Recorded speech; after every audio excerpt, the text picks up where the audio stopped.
성찰이라는 단어를 여러분 들어보셨나요? 이 성찰이라는 말은 마음속으로 깊이 반성하여 잘 살피는 것, 그렇게 국어 사전에 정의하고 있습니다.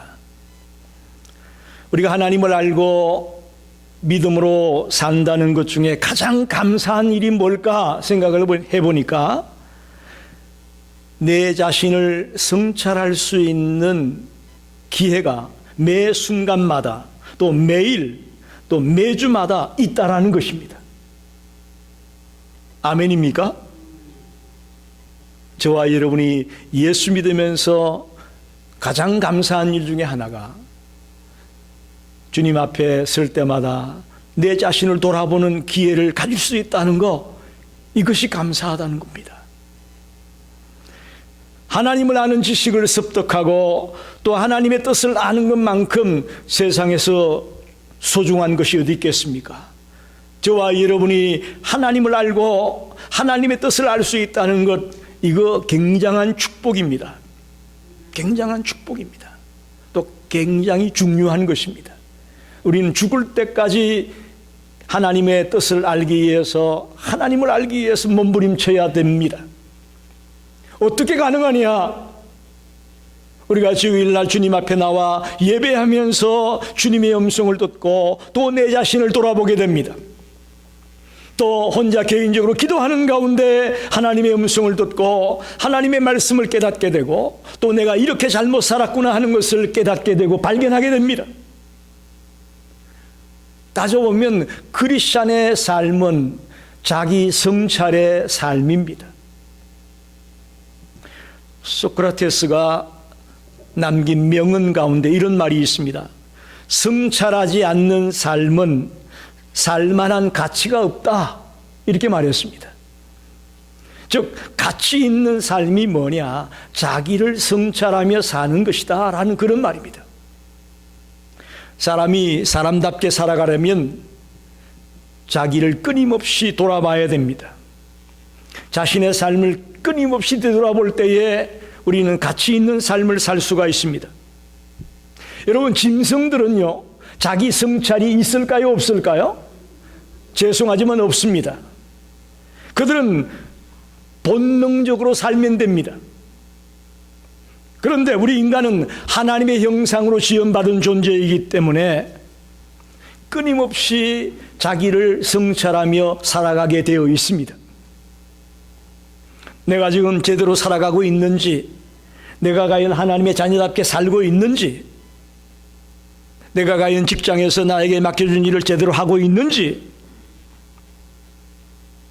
어디에 내놓아도 부끄럼당하지 않는 하나님의 자녀로서 살아가고 있는지, 늘 자기를 성찰하지 못한다면 우리는 그리스도인이라고 말할 수 없습니다.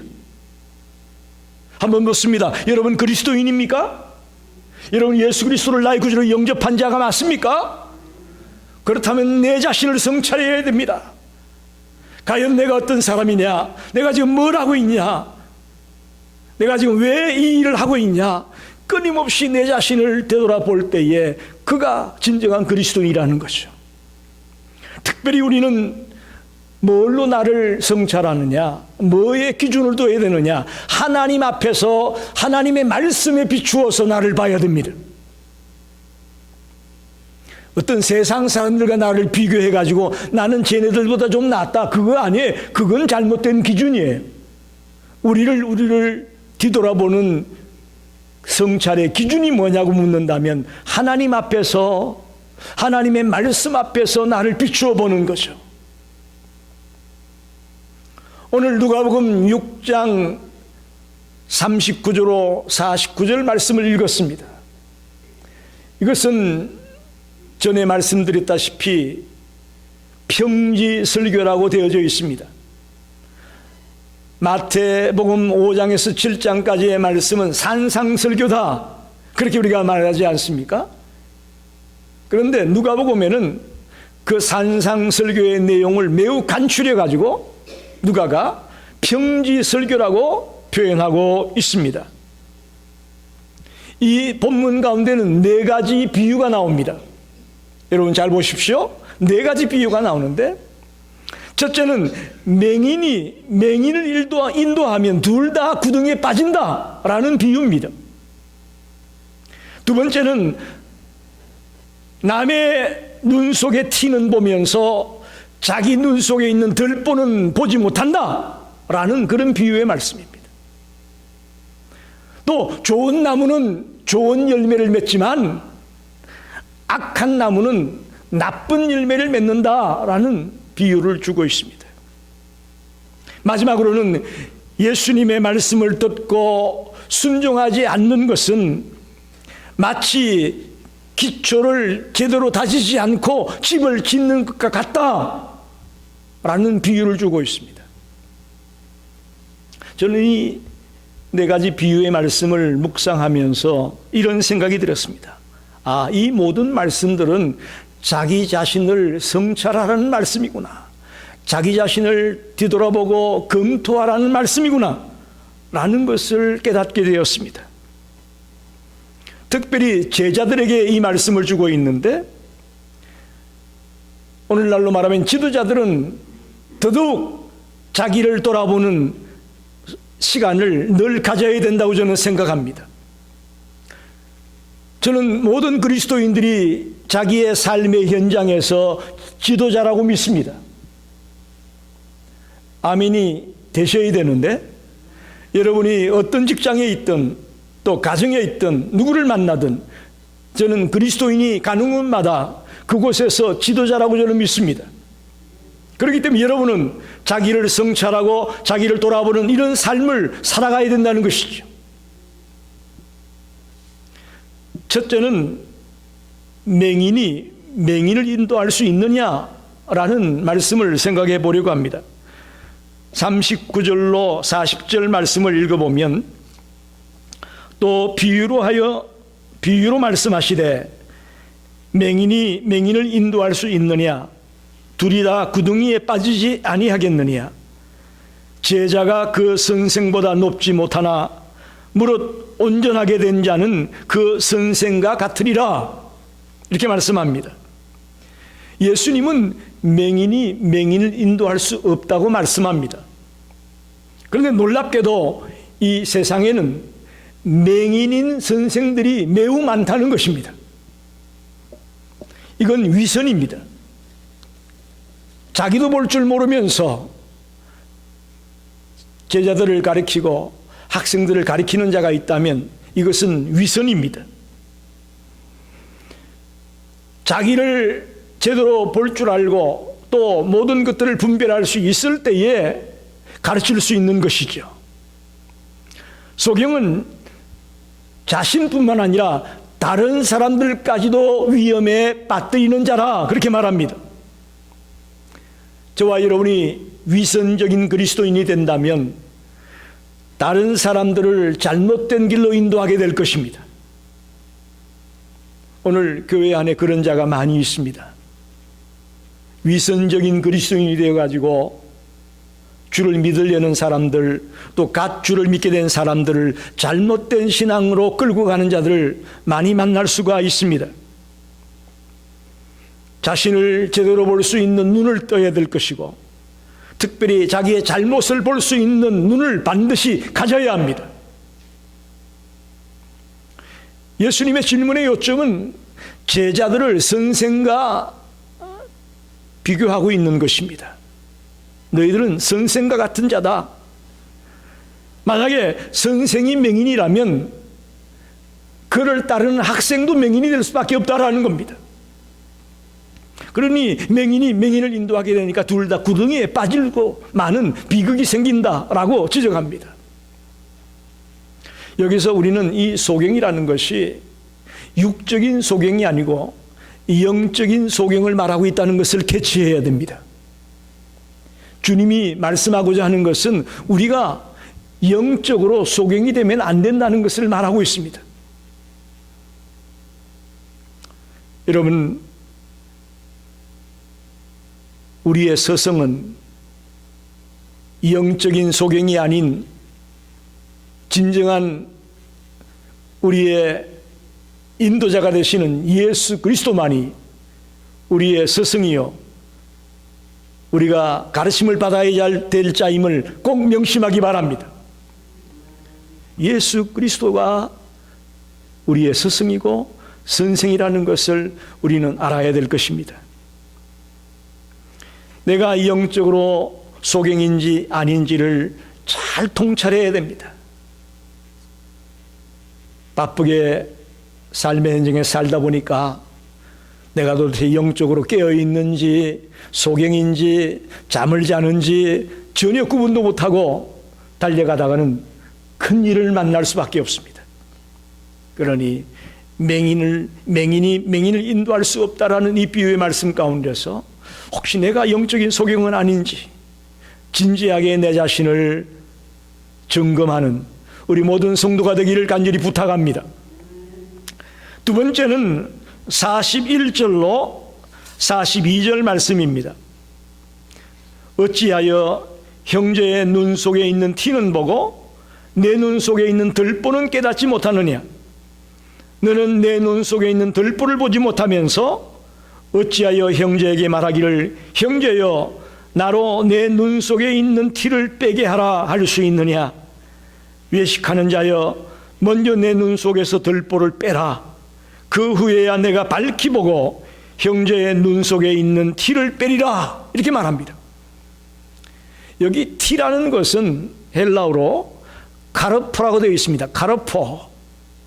이건 부스러기라는 그런 뜻이에요. 부스러기 같은 그런 것을 의미하는데 여기 본문에서 예수님이 쓰고 있는 이 카르포라는 말은 톱밥을 의미합니다. 톱밥. 뭔지 아시죠? 나무를 대표질을 할 때 생겨지는 그 가루 같은 것들을 톱밥이라고 하는데 티는 그런 것을 의미합니다.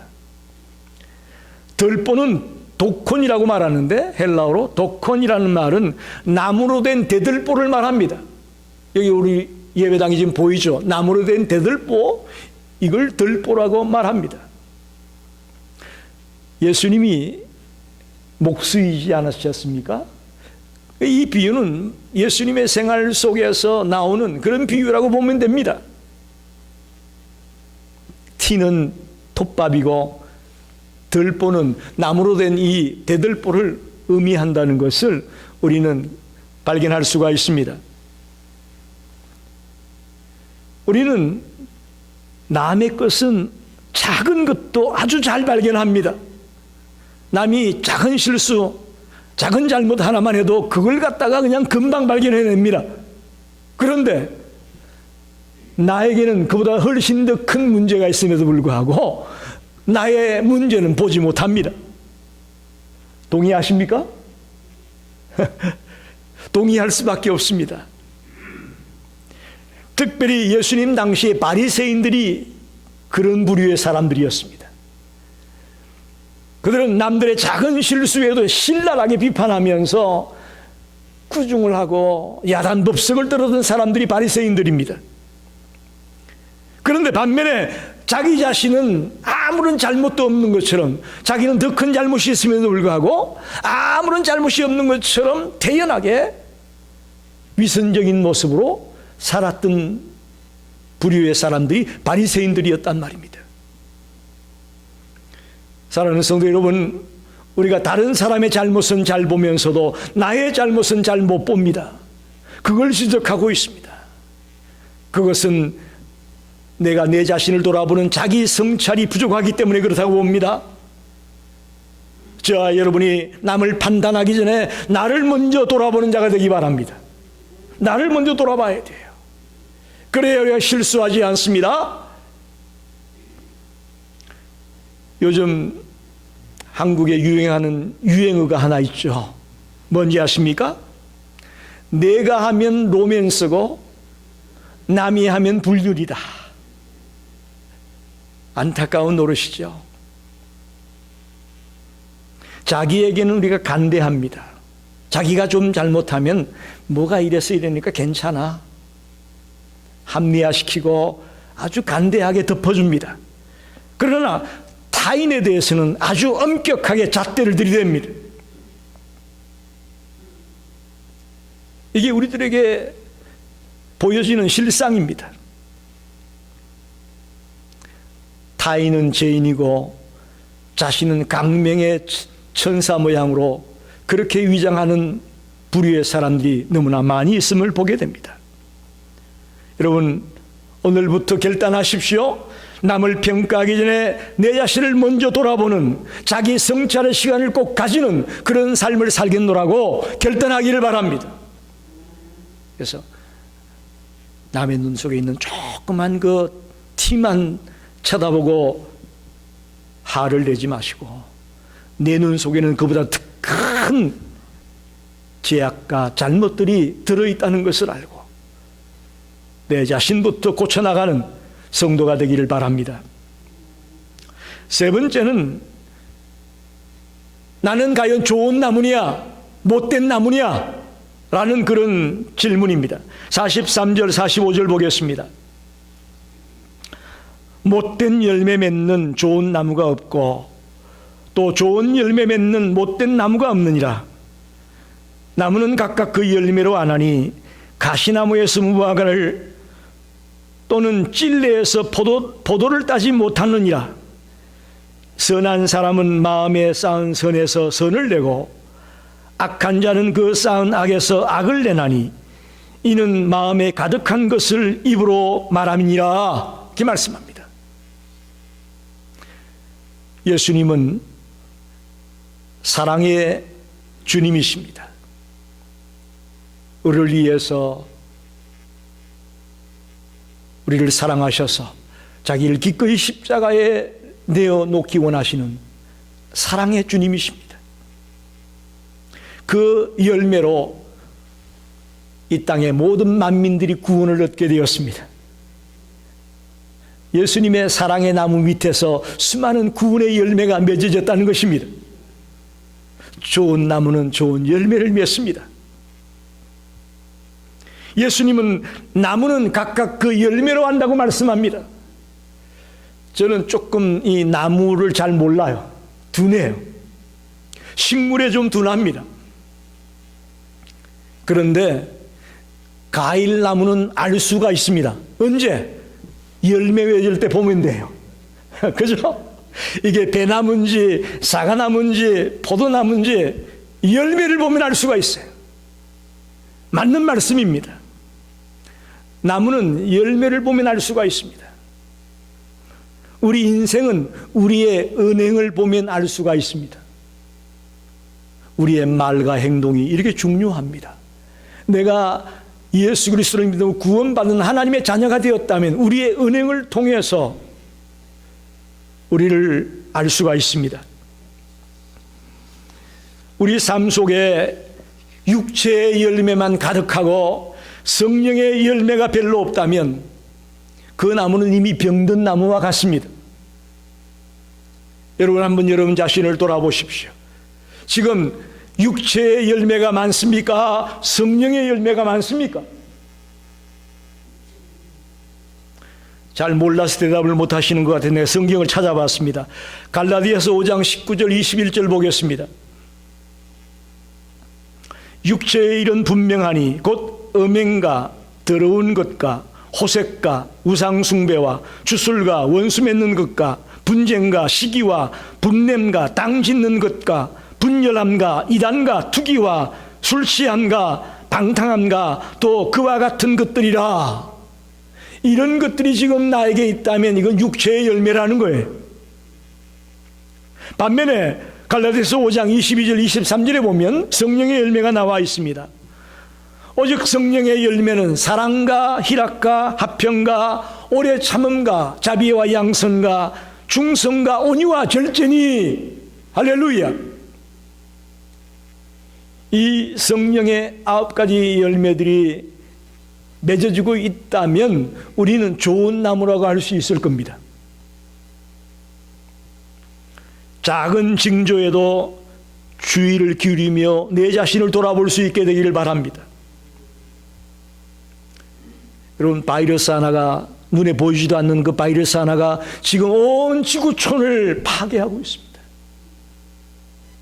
얼마 전에 여러분 뉴스 보셨죠? 미국에서 이 첨단 21세기에 바이러스 때문에 죽은 사람이 100만 명이 넘습니다.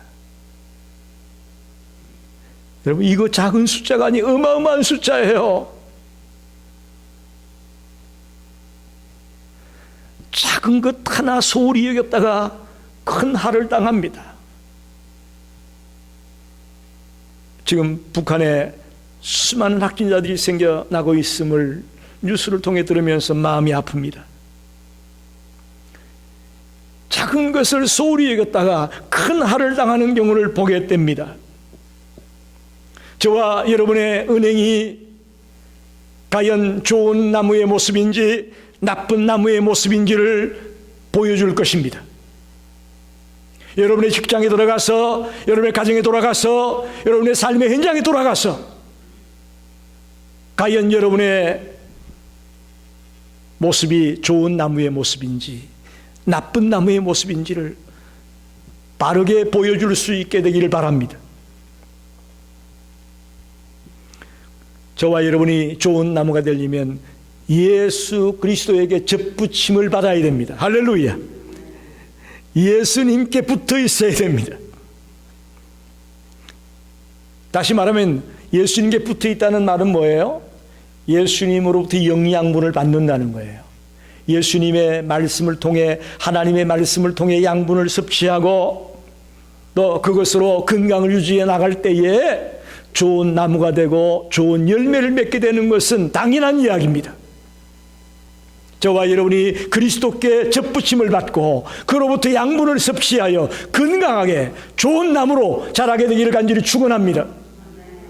꼭 그렇게 하셔야 됩니다. 45절 하반에 보면 마음에 가득한 것을 입으로 말함이니라 그렇게 말합니다. 마음에 가득한 것을 입으로 말한다. 즉 이 혀는 우리의 영혼의 상태를 보여줍니다. 여러분, 말이 그렇게 무서운 거예요. 우리 혀를 보고 이 사람이 영적으로 지금 건강한 사람이냐 병든 사람이냐가 나온다는 거예요. 또 사람의 행동은 그 사람의 마음을 보여주게 되어 있습니다. 여러분, 우리가 어떤 행동을 하는 것을 보고 이 사람의 마음이 어떤 상태구나 하는 걸 알 수 있다는 거예요. 우리들 각자는 이런 측면에서 다른 사람이 아니라 나를 먼저 돌아보고 나를 먼저 성찰하는 성도가 되기를 간절히 부탁합니다. 마지막으로 46절로 49절을 보게 되면 너희는 나를 불러 주여 주여 하면서도 어찌하여 내가 말하는 것을 행하지 아니하느냐. 내게 나와 내 말을 듣고 행하는 자마다 누구와 같은 것을 너희에게 보이리라. 집을 짓되 깊이 파고 주추를 반석 위에 놓은 사람과 같으니 큰 물이 나서 탕류가 그 집에 부딪히되 잘 지었기 때문에 능히 요동하지 못하게 하였거니와. 여기 탕류라는 것은 급류를 말합니다. 물이 빠르게 흘러내려가는 것을 말합니다. 급류가 부딪혀도 주추가 튼튼한 집은 흔들리지 않는다는 거예요. 그러나 49절에 듣고 행하지 아니하는 자는 주추 없이 흙 위에 집을 지은 사람과 같으니 탕류가 부딪힘에 집이 곧 무너져 파괴됨이 심하니라. 이렇게 말씀합니다. 여러분, 예수님은 이 땅에 오셔서 인간의 삶을 사셨습니다. 예수님은 완전한 하나님이고 완전한 인간이라고 우리가 알고 있지 않습니까? 그는 늘 하나님의 말씀에 순종하는 삶을 사셨습니다. 어떻게 보면 우리의 모범을 보여주신 거죠. 이 땅에 33년이라는 짧은 인간의 삶을 살면서 끊임없이 하나님의 말씀에 순종하는 삶을 사셨던 예수님을 여러분 기억합니다. 특별히 감당하기 어려운 십자가의 길에서도 그는 순종하셨습니다. 여러분, 다른 것은 순종하는 것이 이해가 되지만 십자가의 길까지 순종하는 것은 잘 이해가 안 됩니다. 그럼에도 불구하고 예수님은 묵묵히 그 십자가의 길을 가셨습니다. 이것은 우리가 이 땅을 사는 동안 어떻게 살아야 될 것을 보여주었다고 저는 봅니다. 마태복음에 보면 이 말씀을 이렇게 말하죠. 말씀을 듣고 행한 자는 집을 반석 위에 세운 자와 같다. 그런 지혜로운 자다. 이렇게 말합니다. 그러나 말씀을 듣고 행하지 않은 사람은 모래 위에 집을 지은 자와 같은 어리석은 자다. 이렇게 말합니다. 누가복음에 나온 말씀보다는 오히려 마태복음에 나온 이 말씀이 좀 이해가 쉽습니다. 즉, 네 번째 비유의 핵심은 말씀을 듣고 순종하지 않고 행하지 않는다면 어리석은 자라는 것입니다. 여러분, 오늘 말씀을 들으면서 여러분 자신을 한번 점검해 보십시오. 과연 내가 그동안 교회에 다니면서 수없이 많은 말을 들었는데, 수없이 많은 설교를 듣고 또 수없이 많은 좋은 얘기들을 들었는데, 과연 그 중에 몇 마디의 말씀이나 순종을 했는가? 한번 돌아보십시오. 우리는 듣기는 잘하는데 순종이 없고 행동이 없습니다. 따라 살지를 못합니다. 이게 우리의 맹점입니다. 그리고 또 놀라운 것은 착각하고 있어요. 내가 안다는 게 곧 내가 그대로 살고 있는 것처럼 착각하고 있어요. 아닙니다. 그건 잘못된 착각이에요. 알고 있는 것과 그 알고 있는 그대로 사는 것은 다른 이야기입니다. 알고 있다고 하는 것이 곧 살고 있다고 하는 얘기는 아니라는 것을 여러분 꼭 아시고, 깨달은 말씀을 가지고 힘들고 어렵지만 살아보겠노라고 몸부림을 치는 저와 여러분이 되기를 원합니다. 그게 있어야 돼요. 그게 있어야 돼요. 여러분, 이 땅에 작은 것 하나를 이루려고 해도 노력 없이 되는 게 있습니까? 뼈를 깎는 그런 노력과 땀이 흐르지 않고서 되는 게 있습니까? 하나도 없습니다, 여러분. 학교에서 공부하는 것도 마찬가지입니다. 운동선수가 운동 종목을 배워나가는 것도 마찬가지입니다. 끊임없이 훈련해 나갈 때에 내 것이 되는 거예요. 그냥 되는 것은 없습니다. 저와 여러분이 알기만 하고 행동하지 않는다면 우리 신앙생활에 위기가 닥치게 되면 순식간에 무너진다는 것을 기억하십시오. 여러분, 모래 위에 세운 집이나 반석 위에 세운 집이나 좋은 날씨에는 문제가 없어요. 그죠? 날씨가 좋을 땐 다 좋아 보여요. 그러나 홍수가 나고 창수가 나서 급류가 몰아칠 때는 어떻게 되겠어요?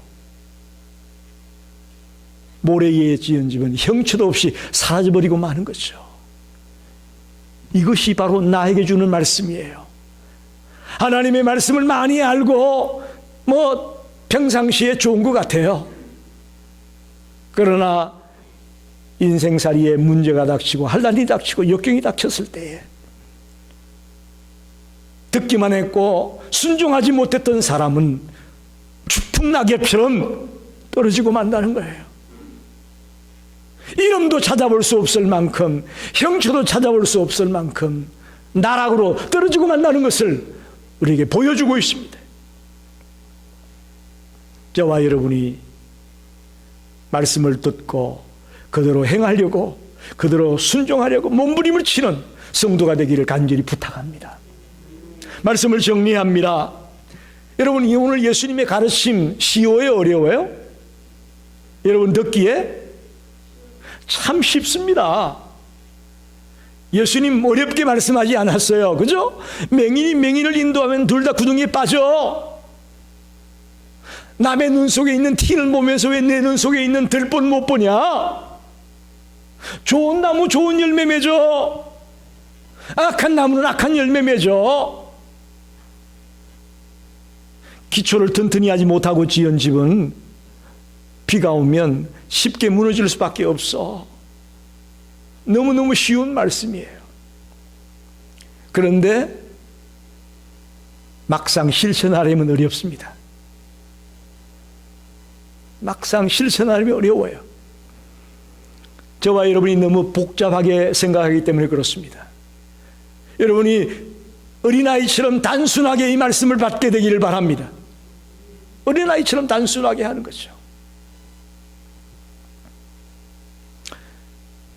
요즘 우리 손자 손녀들이 태권도를 배우고 있습니다.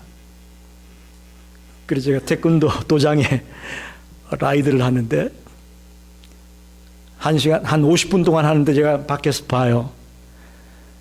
그러면 아이들이 참 단순해요. 그런데 단순하게 하는 아이들이 실력이 늘어나더라고. 요령 피우는 아이들은 실력이 안 느는데 단순하게 앞에서 선생님이 시키는 대로 이렇게 차면 이렇게 차고 이렇게 때리면 이렇게 때리고 단순하게 시키는 대로 하는 친구들은 실력이 느는 걸 보여요. 무슨 말인지 알겠습니까? 우리가 하나님의 말씀을 듣고 어린아이처럼 단순하게 이렇게 하라고 하는구나, 이렇게 해야지 하면 할 수가 있는데 우리가 너무 생각이 많아요. 너무 복잡해요. 그러니까 우리가 순종하지 못하는 거예요. 행동을 옮기지 못하는 거예요. 오늘부터 저와 여러분이 결단하기 원합니다.